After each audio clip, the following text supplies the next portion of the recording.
જેતપુર में कांग्रेस द्वारा ration card माटे ई-केवायसी ની પ્રક્રિયા સરળ બનાવવા મામલતદારને આવેદન પાઠવવામાં આવ્યું। જેતપુર में कांग्रेस द्वारा रेशन कार्ड माटे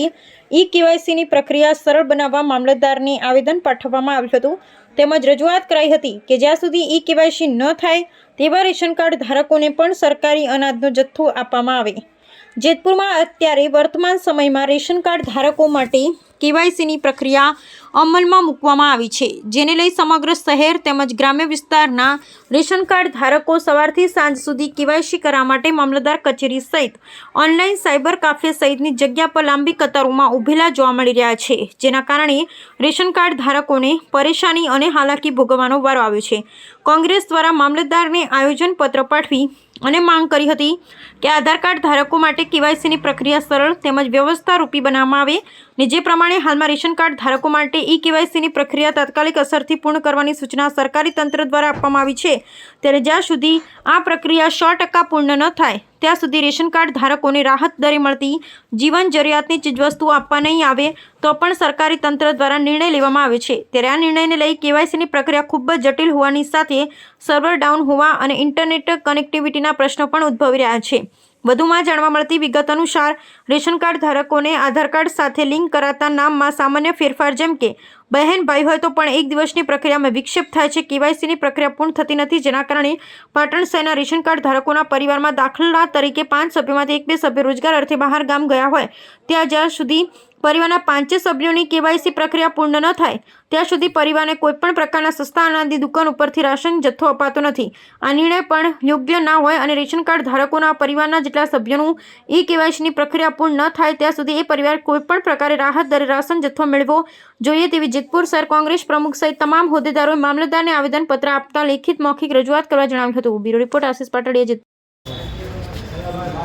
અત્યારે જેતપુર મામલતદારને અમે આવેદન આપ્યું છે કે અત્યારે જેતપુરની અંદર આધાર કાર્ડની કામગીરીઓ તથા અન્ય સેવાકીય સરકારશ્રીની કામગીરીઓમાં અપડેટના કામગીરીમાં બહુ વિલંબ થાય છે અને ગોકળ ગતિએ કામગીરી ચાલે છે। જ્યારે નાના નાના બાળકોને પણ લઈને આધાર કાર્ડમાં લાઇનમાં રહેવું પડે છે અને કલાકો સુધી લાઇનમાં રહેવા છતાં પૈસા ખર્ચવા છતાં એના આધાર કાર્ડ અપડેટ નથી થતા, રેશનની કામગીરી કેવાયસી અપડેટ નથી થતા, તેમજ જાતિ આવકના દાખલામાં પણ બહુ વાર લાગતી હોય, લોકોને રોજગાર ધંધા બંધ રાખીને મજૂર લોકોને અને મધ્યમ વર્ગની વસ્તી વધુ હોય એવા લોકોને ધક્કા ખાઈને થાકી જાય છે, પૈસા વ્યય થાય છે, પણ હજી કામગીરીમાં 10 દિવસ 15 દિવસ મહિને દિવસ પણ અપડેટની કામગીરી ન થતી હોવાથી એને સરકારી સહાયથી પણ વંચિત રહે છે, જેને કારણે આ સરકાર શ્રીને આવેદન મામલતદારશ્રીને આવેદન એટલા માટે આપ્યું છે કે વોર્ડ વાઇઝ મોહલ્લા વાઇઝ અને દરેક એરિયા વાઇઝ તાત્કાલિક ધોરણે આ સેવાકીય કામગીરી છે ઓનલાઈનની કેવાયસીની જે કંઈ થતી હોય એના લેવલે એ બધા આધાર કાર્ડ દાખલાઓની એ લોકોને ઘર સુધી પહોંચે એટલા માટે વસ્તીને આધારે સરકારી કેન્દ્રો ખોલવા અમારી માંગ છે। ને જો આ કામગીરીમાં સત્વરે કામગીરી નહીં કરવામાં આવે તો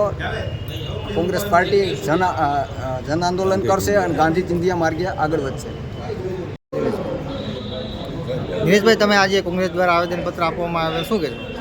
આજનું અમારું આવેદનપત્ર એ હતું કે આધાર કાર્ડની કામગીરીમાં સરકાર જે વિલંબિત ન્યાય કરે છે, વિલંબિત નીતિ અને અખત્યાર કરી છે, લોકો હેરાન પરેશાન છે, લોકોની હેરાનગતિને દૂર કરવા માટે કોંગ્રેસ પાર્ટીએ જેતપુરના મામલતદાર સાહેબશ્રીને વિનંતી કરી આવેદનપત્ર પાઠવ્યું છે કે વિના વિલંબે તાત્કાલિક વોર્ડ વાઇઝ આ આધાર કાર્ડની કામગીરી તાત્કાલિક ચાલુ કરવામાં આવે, અન્યથા કોંગ્રેસ પાર્ટી આંદોલન કરશે, ગાંધી ચિંધ્યા માર્ગે આંદોલન કરશે, જન આંદોલન કરશે, લોકોને સાથે રાખીને મામલતદારશ્રીનો ઘેરાવ પણ કરશે, કારણ કે આવી રીતે આ નીતિ ન ચાલી શકે રાજકારણ કોઈ પણ વસ્તુમાં।